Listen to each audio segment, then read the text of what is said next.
put me in an incubator. And back in the 50s, So- it could have been dangerous. So we're back. It's Thursday. It's noon 30, and we're having this continued discussion from last night.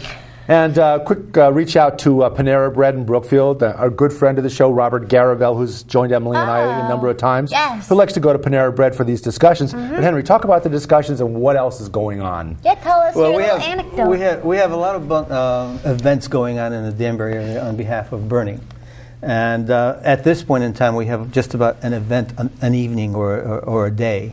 We're running phone banks. We're running tabling. Robert Garavell is running a tabling event this coming Wednesday at the DMV, and we did one last week, and it was very successful. Yeah. And we also have, there was another one. Oh, well, of course, we do the, our usual events, which is the Veterans at the War Memorial at 1 o'clock Saturday, and in the mornings, the breakfast at Panera Bread in Brookfield, 8 to 10. And we had a group come in, a couple and a couple of other people came in, and one of the gentlemen was asking about how do you reframe some of the questions that people ask. And I pointed the gentleman to, like you were saying, to where do we invade next? Oh, right. And we were talking about the movie, and Lorraine saw the guy across from her texting furiously, so they figured, oh, maybe he's a Bernie supporter. So they ran over and gave him a Bernie button and invited him to talk with us. And he said, oh, I overheard you guys talk about Michael Moore. And he said, I was just texting Michael Moore because, I'm his talent agent. Oh, my gosh. Okay. Nice. And not only that, but later on we found out he was the talent agent for Ben & Jerry's ice cream as well. Wow. So it's a small world, and that's what I think makes it worthwhile doing the things that we do for Bernie, because we make these connections that are just unbelievable with people. And the enthusiasm level, as we've talked about incessantly, the enthusiasm level is really what separates the two candidates. And not to disparage Hillary Clinton for herself as a person, but the enthusiasm level amongst Bernie Sanders supporters is just tremendous. Right. All ages. Her enthusiasm level is it's more tepid, and I guess they would say she's more down to earth. But I think you have to, if you want to end up with this as a result, you need to go for this, and maybe give a little along the way and come back to this. When you start out going for this, and you start at this is simple negotiation. This is negotiation 101. Yeah. If you start here, you're going to end up here. If you start here, you got a better chance of ending up here. You never move forward in negotiations. There's always a give and take. A very perfect example of what just happened, just recently, okay? There was a discussion about minimum wage, okay? And in one of the debates, Bernie, $15 an hour, Hillary, $12 an hour. Right. And she gave her reasons, right? And now, lo and behold, New York and California, what did they just do? 15 an hour. Wow. Graduated, but there's a point where at which they reach that. Give small businesses a little opportunity to graduate into that. Right. But certainly it's and rather than calling it a minimum wage, I think it's a living wage. Thank you. It's a living wage. It's a wage where a family can afford to put a roof over their head, to feed their family, and to get transportation to and from work. There is a subtle thing, though, about this living wage in the sense that right now it's a living wage, but in time I think the living is going to creep up and get more and more expensive. And that's, unfortunately, everything that I see is rigged that way so that people can just barely keep their heads above water overall. Right. Okay, the general population can just keep their heads above water. And, if all it takes is just one accident, and all of a sudden you're no longer meeting your obligations. Well, the Affordable Care Act helped out quite a bit in that respect, because it used to be, and I'm a realtor, so I've seen this firsthand, and the horrors of a family just getting by, not having health insurance through an employer, or underinsured, or not insured because a family member has a pre-existing condition, and an event happens, and the family loses everything because of a health emergency. Now with the Affordable Care Act, you have a lot less of a chance of that happening.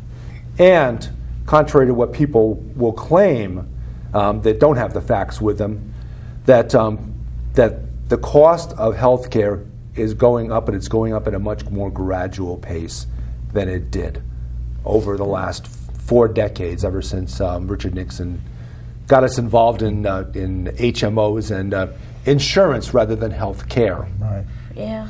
Yeah, the Affordable Insurance Act. Yeah. Well, the idea of rising prices, it's not as scary if we had a more viable workforce. And the workforce was decimated quite a bit by the trade agreements. Yeah. And if, along with increasing the living wage, a president would also reevaluate how these trade agreements are impacting our working citizenry, then maybe we can see what can be done to bring some of those jobs back here. Now, I know that some of the large corporations decide that maybe it's in their best interest to simply establish themselves in a different country and separate themselves totally from the United States, and then think that they can import their products and not have to pay the tax. Mm-hmm. Maybe we have to go back to the old system of the excise tax. Maybe we need to bring in some domestic trade protectionism back to the country. I know a lot of people don't want to hear that term, but maybe the pendulum has shifted a little bit too far in one direction, and maybe if we can bring some more protectionism back to this country, then those corporations will think twice before they decide to leave. Maybe they'll say, listen, we leave, we can't get our products in, we might as well pay the taxes here rather than get hit with a heavy excise tax on our products. Well, to President Obama's credit, Pfizer Pharmaceuticals was going to pair up with a country, with the company in another country, a small company, and physically change their headquarters to the other country, Ireland. to Ireland, because Ireland has a lower tax rate, corporate tax rate. And by doing that, I'm going to say cheat, because I think it's a fair use of words, cheat American taxpayers out of Pfizer paying their fair share. President Obama stepped in and through the Justice Department began the process of stopping them from doing that. And kudos to President Obama for that, because I think he understands. Now the Trans-Pacific Partnership, we have all heard of that. It was something that one of the criticisms of Hillary Clinton is that as Secretary of State, she helped craft that. She helped craft that measure, that Trans-Pacific Partnership. Now, Bernie Sanders is clearly against that and all of the trade agreements which have shafted American workers. Lo and behold, Hillary Clinton has changed her position on that. She helped craft it, she was for it, and by dint of Bernie Sanders and his supporters putting some heavy pressure on her about that, she's changed her position. So the notion that Bernie Sanders has had a very serious effect on the national discussion on that, on living wage, on the $15 an hour minimum wage, absolutely correct. We've had a huge impact. The difference is you have to decide whether you're going to support a candidate that's always been for the position and against these trade agreements, always been against these trade agreements, always been for the American worker, or whether you're going to support a candidate that's been there and is now here. Well, which one can you count on to follow through more? Well, I'm not exactly sure if you could actually dismiss Hillary from following up, even though she sort of flip-flopped, so to speak. She was for it. Now she's against it. I don't like the term flip-flop, but it's accurate. All right. She's changed her position. She changed her position. Yeah. She evolved. can we be Again. Involved? All right, this is the If she were Republican, she could have devolved. But in this case, she's evolved, I guess. She's operating in a pragmatic manner. It's practically more beneficial for her to make the shift. All well and good. Can we be ensured that once she is in a position of power, that she will actually act upon her decision? Or will she capitulate? Will she capitulate? Of course. So we can't be assured of that. Whereas in the case of Bernie Sanders, he initiated it. He put his entire campaign behind the issues. He has shown himself to be an honorable and honest individual. He seems to be a true politician in the best sense of the word. Therefore, I think we can have a greater degree of confidence that he will do all that can possibly be done in order to enact some of the issues that he has purported before the American people. I'm not sure we can have the same assurances from Hillary Clinton. Are you saying that he walks the talk? Is that what you're saying? Nicely put. Nicely put, Henry.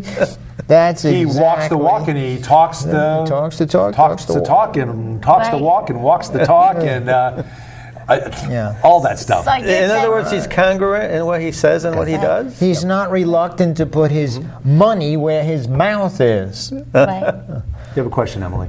Go, Emily. No, I was just saying, so you're saying Hillary might, because she flip-flopped on her position, she might capitulate when she becomes president and... Well, I think she might not Cave in necessarily put the amount of effort into achieving the goal.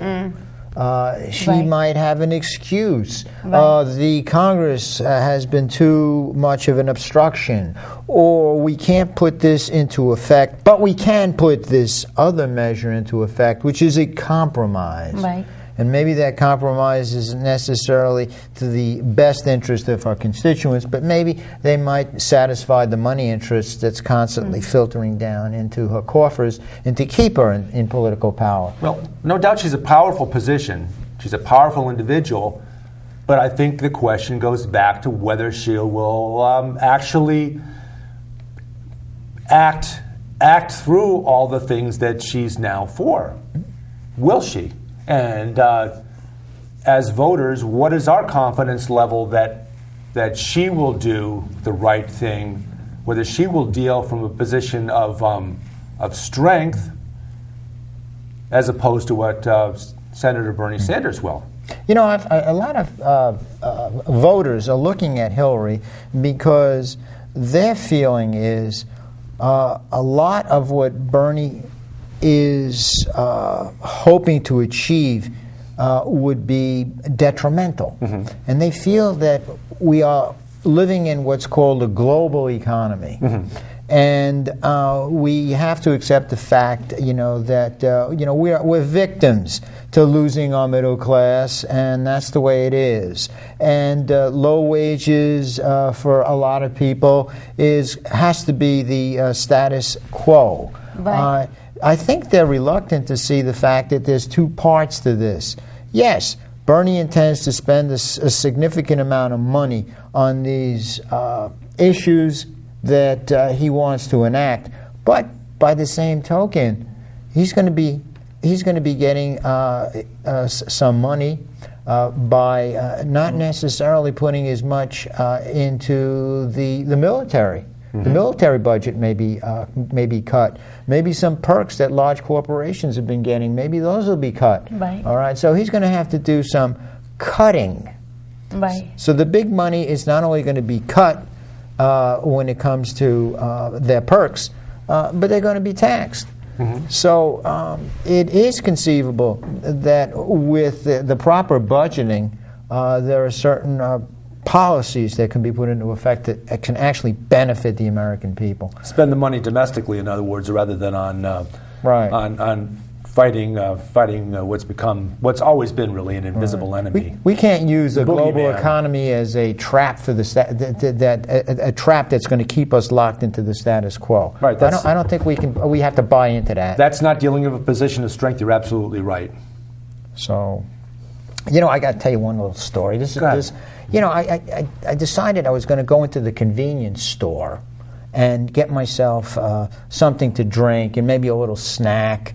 And I go up to the counter, and there's this, young, bright-eyed, I guess she was a young 20-year-old, and she's smiling at me, and she's beaming, and I'm saying to myself, what can she possibly be looking at? She saw your Bernie button. You got it. She saw the Bernie button. It's, and, I walked out of the store, and, it was such an emotional lift. I am so remiss myself. Because, here she is. Right. And, right. And she said, Bernie. She says, yeah, Bernie. It's absolutely amazing the way people are Bernie responding. Sanders has captured, the minds and hearts of the young people. If you come to our Breakfast for Bernie, we hear stories like that all the time.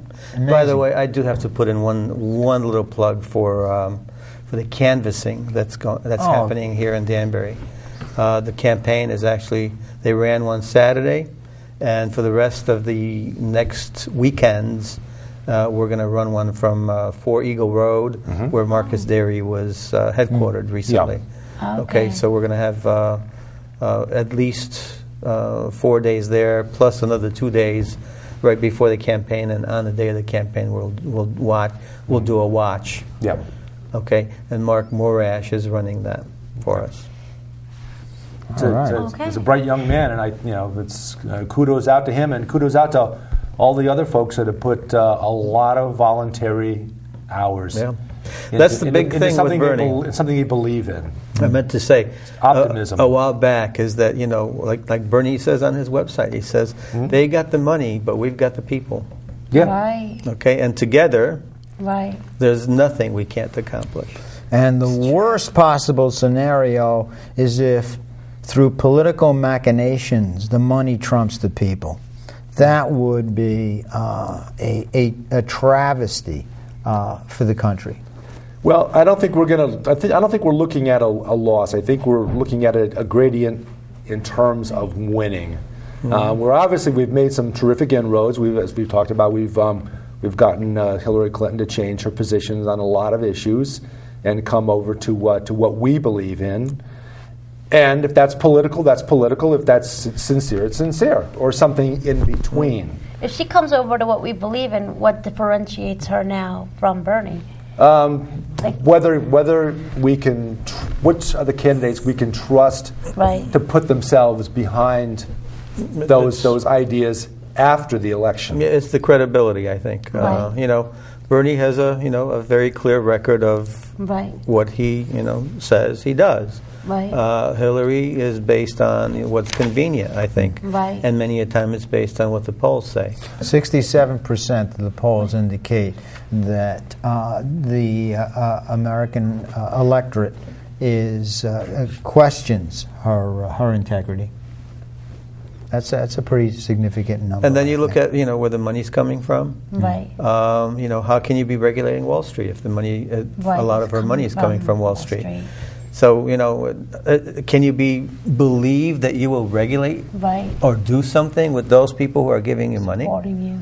Pharmaceutical companies gets a tremendous amount of money from the pharmaceutical companies. It's a good question. How can you take money from someone who obviously wants something in exchange? This is an investment on the part of large donators. It's an investment, and there's always something that they want in return. If you're successful, matter of fact, that's why a lot of companies donate to candidates on both sides of the aisle. They're hedging their bets. They want to make sure no matter who wins, that they can go to that candidate afterwards, the winning candidate, and say, "Yeah, see, we got you in. So come on, you owe us something." And if you don't pay up, you're gonna be a little short on your next campaign allowance. True. Now, or we'll do something to try to bring you down. well, you know what's interesting too? The Koch brothers, they're pretty slick fellows, the two of them, and from what I've been able to glean, they're not very satisfied with the presidential candidates. No, I don't know. Either Why would they? Republican or Democratic. Okay, the Republican. So what they feel might be a better utilization of their investment would be to look at the congressional situation and see how many congressmen they could buy, and this way they can continue to obstruct. Yeah. So in other words, as long as we can't control and implement policy that is in our interest, then we will obstruct. Interesting. Joe, they're even getting involved with local elections. That's really really the genesis of what Yeah. the Koch brothers do. They work on a local level. They've been working with state legislators. They have getaways. And I know a number of local Republicans that have been on those getaways. I don't think there are any Democrats in Connecticut. Not that doesn't mean that there aren't corporate Democrats, because there are. There are some, certainly. But they have getaways, and they wine and dine people, and they help them, quote unquote, help them write legislation. What they actually do is they're bringing legislation to them and saying, would you mind bringing this to the try to bring this to the floor of your House of Representatives in your state or your state Senate to try to get this bill passed. Yeah, there's actually a group called ALEC that does exactly that. ALEC, American Legislative Exchange Council. They prepare boilerplate legislation, and then it bubbles through across the whole country. So they're grassroots in that respect. So grassroots is not always necessarily a good thing. It just means that it's folks on the lower level, either by their own dint or by motivation from powerful individuals, getting behind them to try to affect change that fits their worldview on the lower level and work candidates up through the and actually, legislators are not very necessarily knowledgeable or ambitious. So to have a ready-made boilerplate ready to go, ready to use with a couple of changes,